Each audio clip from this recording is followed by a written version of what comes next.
Meus caros, eu quero começar aqui, junto com vocês, um quadro no meu canal do YouTube e que eu espero que ele dure por muito, muito tempo, porque é uma coisa que eu venho pensando muito tempo e eu acho que isso nunca terá um fim, tá? Esse quadro se chama Psicologia do Evangelho. Isso mesmo, Psicologia do Evangelho. E vai juntar essas duas áreas que deveriam ser mais próximas e não são tão próximas, que é tanto a psicologia quanto o Evangelho.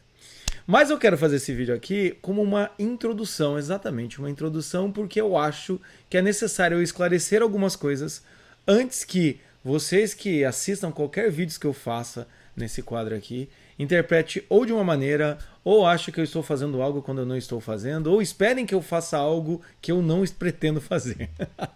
Então, antes que comece uma confusão, já que eu estou querendo aproximar duas áreas aí que andam ultimamente andam bem afastadas, ou não, é o que a gente vai descobrir aqui, eu quero explicar para vocês qual que é o meu propósito aqui, qual que é o motivo pelo qual eu resolvi fazer esse quadro Psicologia do Evangelho. Tá? A primeira coisa que eu quero falar para vocês aqui é que quando eu era criança, eu ficava vendo o padre falar, eu sempre fui na missa, minha família sempre foi católica, eu ficava vendo o padre falar o sermão, e depois de um tempo eu comecei a pensar, e se fosse eu? Então eu acho que todo católico que estudou um pouquinho na vida tem o seu momento, tem o seu seriado pessoal, que tem várias temporadas, que é e se eu fosse padre? O que eu falaria? Porque muitas vezes o padre fala algo e você se surpreende. Pô, nunca tinha pensado desse jeito. Mas infelizmente, muitas vezes você vai na missa e fala, meu Deus do céu, tinha tanta coisa pro padre falar sobre isso. É sério que ele vai falar da campanha da fraternidade? É sério que ele vai pegar É sério que ele não vai aprofundar nesse símbolo? Enfim, eu acredito que não esteja sozinho, por favor, me escrevam aqui nos comentários se eu estou sozinho. Mas é uma coisa que eu sempre pensei. E se eu fosse padre? É claro que, como vocês sabem e como vocês podem perceber, eu não virei padre, eu nunca quis virar padre. Eu até lembro uma vez que um padre perguntou na igreja assim: qual mãe reza pro seu filho ser padre? A única que ergueu a mão? A minha. E o que eu fiz, mãe, abaixa a mão aí, não vai rolar. Nunca tive essa crise vocacional. Mas a questão é o que? Esse pensamento de se eu fosse padre acabou se transmutando, acabou mudando para uma ideia de, tá, mas como que eu posso interpretar, né, o Evangelho, como eu posso interpretar aqui a palavra de Deus, a Bíblia, e não só interpretar para mim, mas como é que eu posso utilizar isso de uma maneira em que eu junte a minha linguagem e a minha profissão, psicologia, mas que eu não deixe de lado a profundidade que tem no Evangelho. Tá? O que me vem na cabeça, o que me motivou então recentemente para isso, né, é o que eu quero explicar para vocês aqui. A primeira coisa é que uma ideia me veio na cabeça. Se a Bíblia é a palavra de Deus, ela tem várias camadas de significado. Se é, é uma palavra de vida, é impossível que ela só tenha recomendações espirituais. Então, ultimamente eu fiquei pensando, cara, a Bíblia ela traz várias camadas, uma é espiritual, outra é prática, dicas práticas de vida, tem na Bíblia. Outra é dicas de relacionamento, dicas de como você lidar com o próximo, lidar com o dinheiro, isso está na Bíblia, eu sei. Mas uma coisa que também está na Bíblia é o quê? Dicas e conselhos terapêuticos psicológicos. E é aqui que a gente começa a falar, opa, aqui assunto polêmico. Eu sei que é polêmico, mas eu preciso compartilhar com vocês o que eu vejo na Bíblia, tá? E o que eu vejo no Evangelho, principalmente, assim. Porque realmente, quando você vai ver, nós temos vários níveis e um deles ali é de forma prática. É uma forma de você conseguir interpretar aquilo que possa ser útil para você. E veja, o que eu estou fazendo aqui também não é nada super novo. Né? Na história da psicologia, um dos psicólogos mais eminentes, que é o Jung, trabalhou. Tem vários livros que ele fala, Resposta a Jó, tem vários livros que ele conta e analisa esses símbolos e tudo mais, até de uma forma até meio esotérica, mas ele analisou. Outros tantos psicólogos fizeram isso e recentemente tem um, né, que tem um super destaque, que é o Jordan Peterson. Inclusive que tem, né, uma sequência de palestras aí sobre os personagens, né, análise psicológica dos personagens bíblicos. Também recentemente ele esteve em São Paulo, eu estive lá, ele falou basicamente sobre Caim e Abel, enfim. Então, inspirado por isso, eu também venho aqui falar sobre a psicologia do Evangelho. E também porque Uma coisa que eu gosto muito de trabalhar em consultório, e quem é meu aluno sabe, quem é meu paciente sabe, é com analogias. Eu adoro trabalhar com analogias. Eu acho que, e é uma coisa que eu venho estruturando, eu acho que assim, todo psicólogo precisa saber trabalhar com a linguagem. Eu sempre falo nos vídeos que eu vou falar para os meus colegas terapeutas que nós somos especialistas em linguagem. Então nós temos que saber analisar uma analogia, conseguir trazer uma analogia que vai acabar virando um símbolo para o paciente. A gente tem que saber trabalhar com essa linguagem. E não tem nada mais analógico, vamos dizer, não tem nada que trabalhe com mais analogia do que exatamente as passagens bíblicas. Tem muito símbolo ali por trás. E veja, o próprio Cristo, o próprio Verbo encarnado, trabalhou com analogias. Que é o quê? São as parábolas. As parábolas são simplesmente analogias. Pô, se Jesus Cristo, o grande J, se o grande J, né, o homem eterno, como diria Chesterton, se ele trabalhou com analogias, é porque as analogias devem ter um poder absurdo. E a gente sabe que a gente pode pegar as passagens bíblicas e trabalhar isso como analogia para a nossa vida. Então, para mim, também tem um pouco disso. A linguagem bíblica, ela é muito analógica. E nós podemos trabalhar essas analogias para a nossa vida. E, além disso, o que eu fico pensando hoje em dia é que, de certa maneira, aí, eu vi muitos colegas meus católicos, psicólogos católicos, cristãos ou não cristãos, ou interessados, né? Mesmo Jordan Peterson, falando sobre essa relação entre o evangelho, sobre a palavra de Deus e também sobre a psicologia e tentando fazer análises e tudo mais. E eu tenho que ser sincero, isso me incomodou demais. Por isso que eu até cheguei aqui nesse quadro. Isso me incomoda demais. Por quê?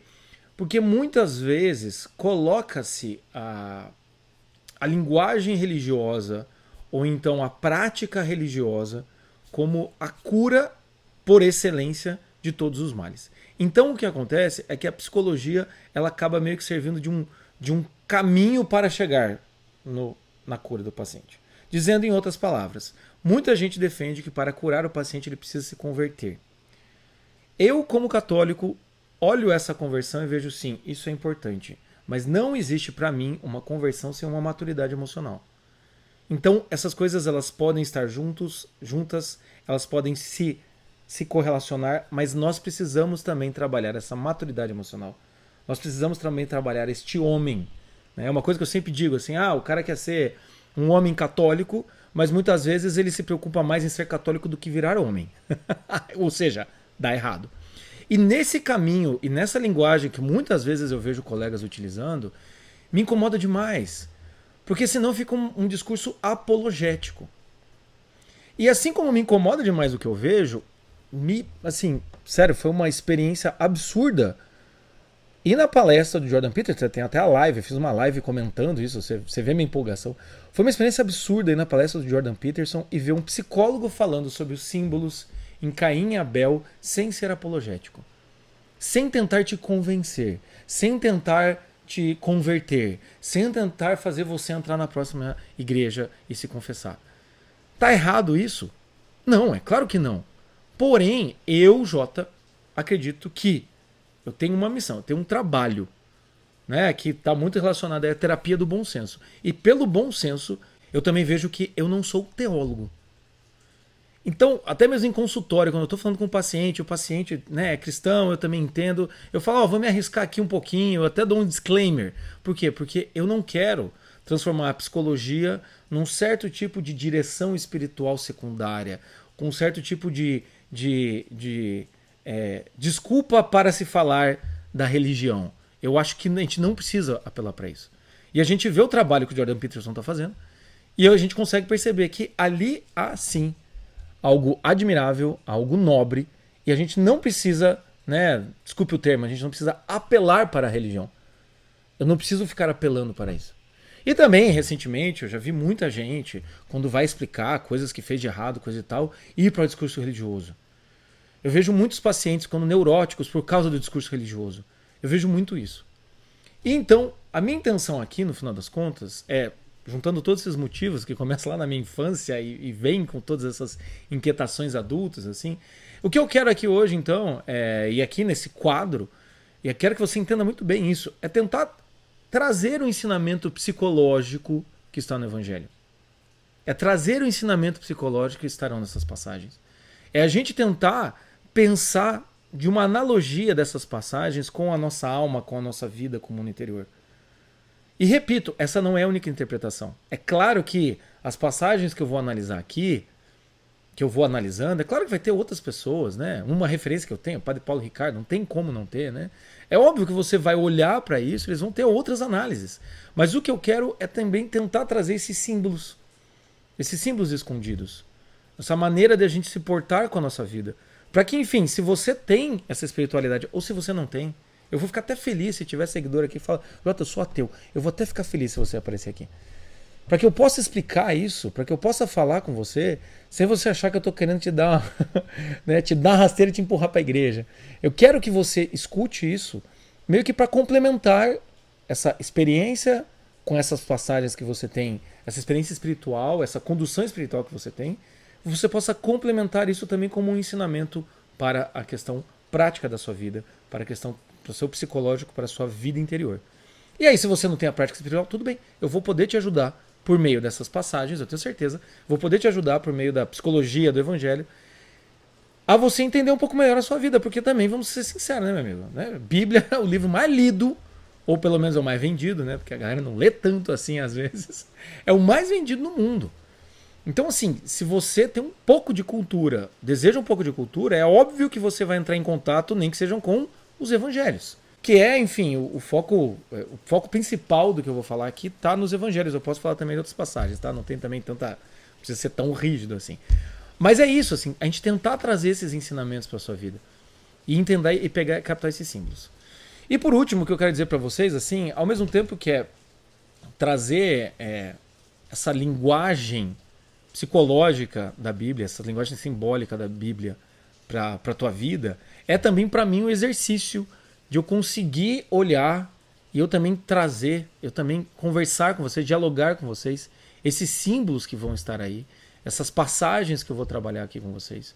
Eu quero com vocês mesmo fazer essa jornada, fazer esse caminho e a gente ir descobrindo símbolos. Por isso, como eu tenho sempre essa abertura e eu acho que é muito normal que qualquer professor, influencer, ou qualquer psicólogo, ou qualquer palestrante tenha, eu deixo muito aberto para vocês aqui embaixo nos comentários, sempre que eu gravar alguma coisa, inclusive nesse vídeo, escrever para mim aqui embaixo. Qual passagem você gosta, como você interpreta, vamos dialogar. Eu quero isso, eu quero um diálogo para a gente conseguir, enfim, né, ter uma vida com bom senso, inclusive nessa área, tá bom? Acho que ficou suficientemente explicado, tá? Espero que vocês gostem e volto a dizer, não deixem de comentar. E inclusive eu quero perguntar para você, que passagem que você gostaria que eu comentasse?